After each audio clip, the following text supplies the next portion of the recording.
बिस्मिल्लाहिर्रहमानिर्रहीम। अस्सलाम वालेकुम डियर स्टूडेंट, कैसे हैं आप? उम्मीद करता हूँ खैरियत से होंगे। मैं हूँ आपके साथ खुर्रम मुमताज़ और आज हम अपनी 10th क्लास की केमिस्ट्री का अगला टॉपिक डिस्कस करने जा रहे हैं स्टूडेंट्स, जो है इम्पोर्टेंस ऑफ इक्विलिब्रियम। इक्विलिब्रियम की हमारी ज़िंदगी में क्या अहमियत है, हमने पिछले 2, 3, 4 टॉपिक से हम डिस्कस करते आ रहे हैं। इक्विलिब्रियम ये है, इक्विलिब्रियम वो है, केसी की वैल्यू निकालें, फ़लाँ रिएक्शन के लिए केसी की वैल्यू निकालें, फ़लाँ रिएक्शन के लिए केसी के यूनिट्स निकालें।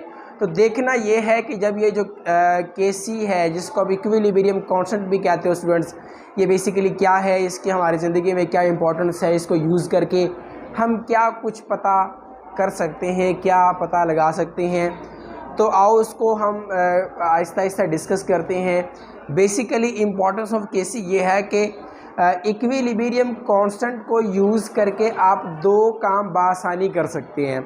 उनमें से पहला काम है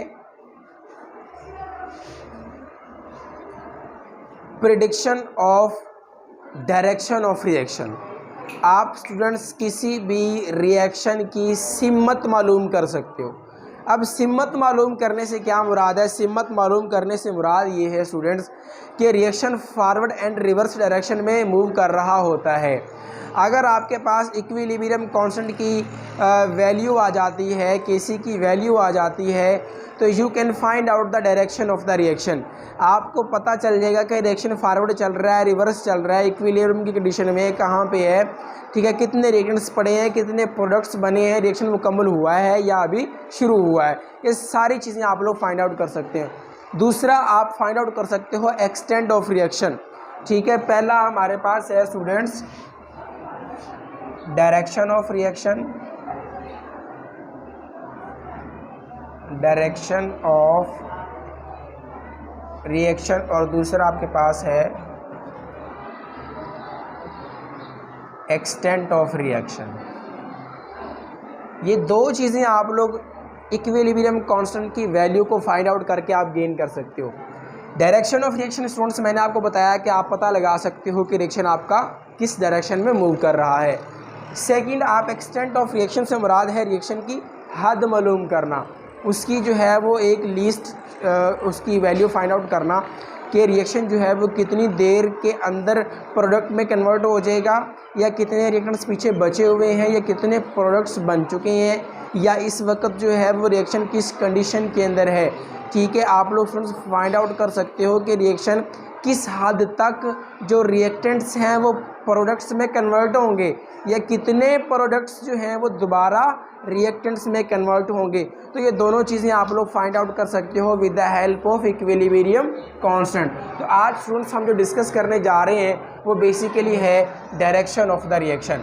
हमने देखना ये है कि केसी की वैल्यू को यूज़ करके आप लोग कैसे direction of reaction find out कर सकते हैं। तो अगर आप लोगों ने अभी तक इस चैनल को सब्सक्राइब नहीं किया तो काइंडली इस मेरे चैनल को सब्सक्राइब करें, वीडियो को लाइक करें और शेयर करें, ताकि हर नई आने वाली वीडियो का नोटिफिकेशन आपको बर वक्त मिलता रहे।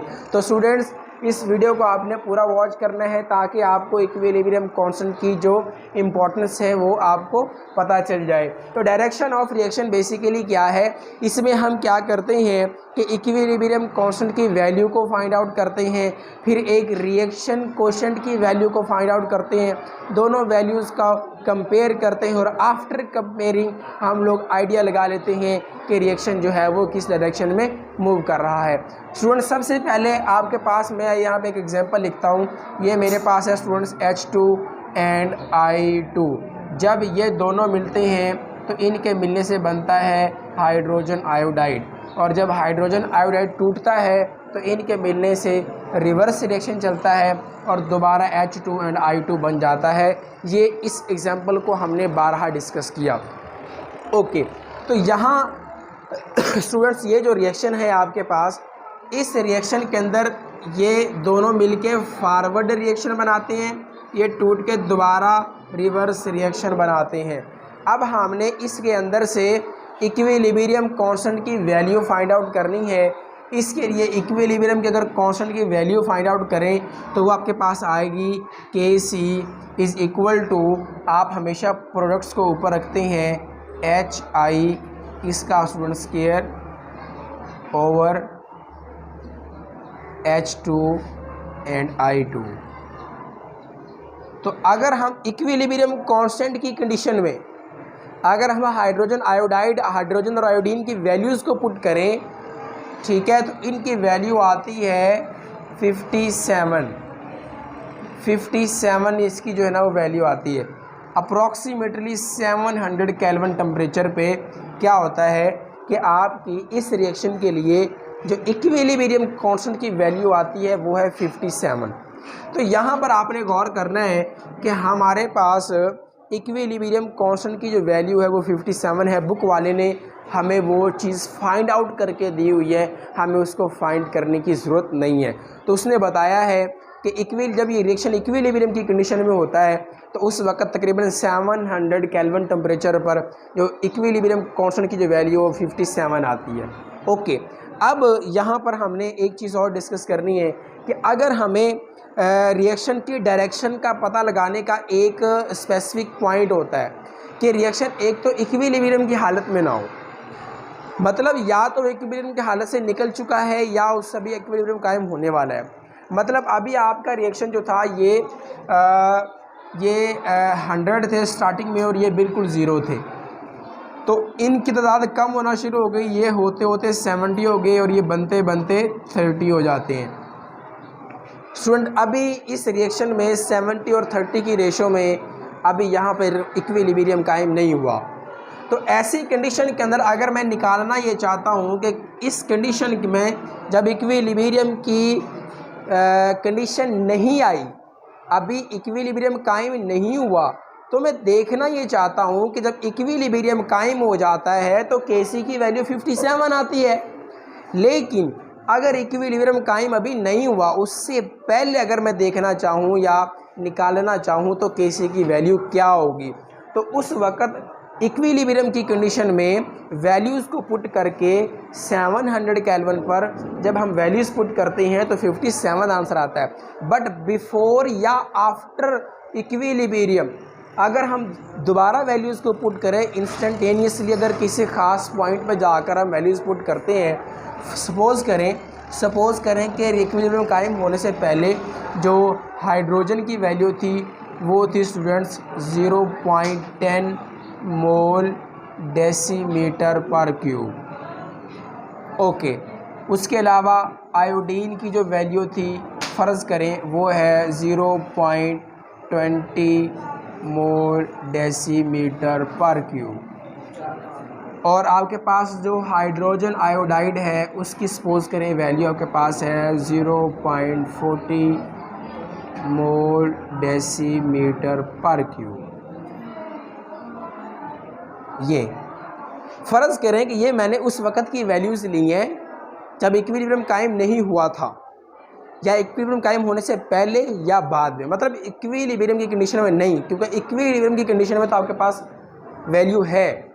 तो जब ऐसी कंडीशन में जब इक्विलिब्रियम कायम नहीं होता तो उस वक़्त अगर आप वैल्यूज़ निकालते हैं तो उस वक़्त Kc की बजाय, क्योंकि Kc तो है होता है इक्विलिब्रियम की हालत में, तो इक्विलिब्रियम की हालत से अगर अलहदा आपने जब वैल्यूज़ पुट करनी है तो उस वक्त जो आपके पास नया कांस्टेंट आता है उसको स्टूडेंट्स हम कहते हैं Qc। बिकॉज Qc एक क्या है, इसको हम कहते हैं reaction quotient. Reaction quotient basically एक ऐसी कंडीशन है जिसके अंदर रिएक्शन जो है इक्विलिब्रियम की हालत में नहीं होता, इक्विलिब्रियम की हालत में आने से पहले जो रिएक्टेंट्स और प्रोडक्ट्स की वैल्यूज़ थी उनको ऐड करके और उनसे फिर जो आपके पास कांस्टेंट आता है उसको आप लोग Qc कहते हो। तो Qc की स्टूडेंट्स अगर मैं वैल्यू निकालना चाहूँ तो मेरे पास वो सेम HI प्रोडक्ट का स्क्वायर ओवर रिएक्टेंट्स। तो स्टूडेंट्स अगर मैं इनकी वैल्यूज़ पुट करता हूँ तो 0.40 का स्क्वायर ओवर 0.10 एंड 0.20। स्टूडेंट्स ये वैल्यूज़ पुट कर दी। अगर आप इसको कैलकुलेट करें तो इसका आंसर आता है स्टूडेंट्स 8। इसका मतलब ये हुआ कि जब इक्विलिब्रियम की हालत में हम वैल्यूज़ पुट करते हैं तो आंसर हमारे पास आया था 57, लेकिन इक्विलिब्रियम की हालत कायम होने से पहले हमने जब वैल्यूज़ को पुट किया तो आंसर आपके पास आ जाता है 8। इस तरह आपके पास दो चीज़ें आ जाती हैं, एक KC और दूसरा के पास आ जाता है QC। ये दो वैल्यूज़ आपके पास आ गई हैं। स्टूडेंट्स, अब हम direction of reaction find out करेंगे with the help of these two values. KC और QC की वैल्यू को हम कंपेयर करेंगे and after comparison we will calculate the direction of reaction. अब ये जो कांस्टेंट आया है ये उस रिएक्शन के इक्विलिब्रियम की हालत में आया है, ये जो कांस्टेंट आया है ये इक्विलिब्रियम की हालत के बगैर आया है। तो आप इन दोनों को कंपेयर करेंगे स्टूडेंट्स। अच्छा, अब हमने देखना ये है कि अगर KC की वैल्यू बड़ी आ जाए, KC की वैल्यू, भैया यहाँ पे जितने भी हम पॉइंट्स डिस्कस करेंगे वो सारे इंतहाई काबिल गौर हैं।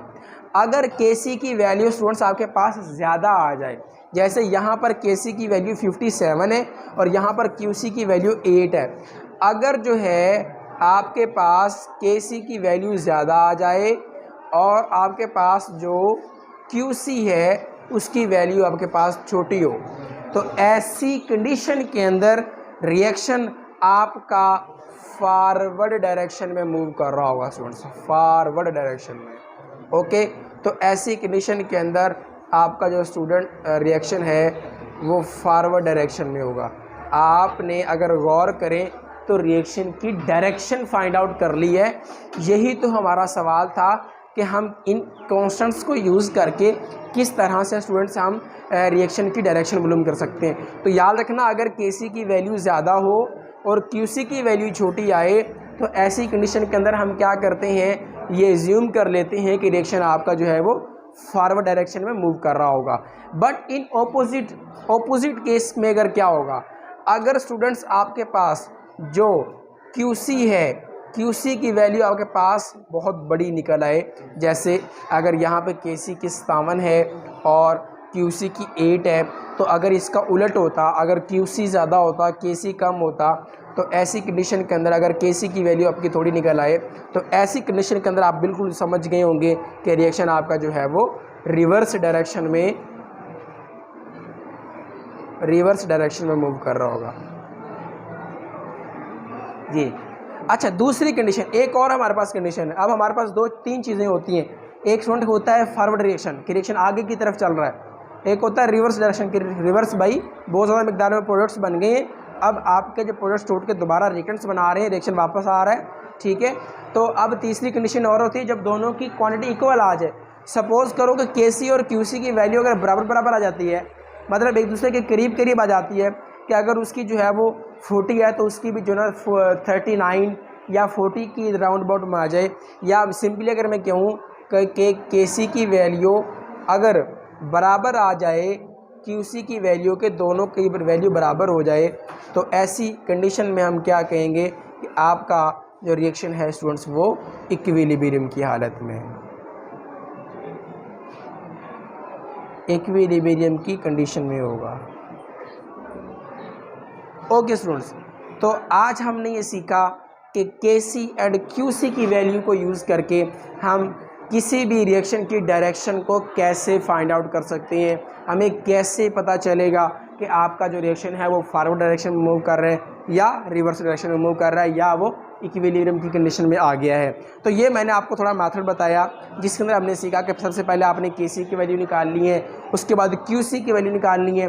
दोनों वैल्यूज़ को निकालने के बाद फिर स्टूडेंट्स आपने उसको कंपेयर करना है एंड आफ्टर कंपैरिजन आपको पता चल जाना है कि रिएक्शन जो है वो किस डायरेक्शन में मूव कर रहा है। तो ये था आज का हमारा लेक्चर केमिस्ट्री का। इंशाल्लाह हमारे इसके बाद एक लेक्चर और है हमारे केमिस्ट्री का, उसके बाद हमारा फर्स्ट चैप्टर इंशाल्लाह कंप्लीट हो जाएगा।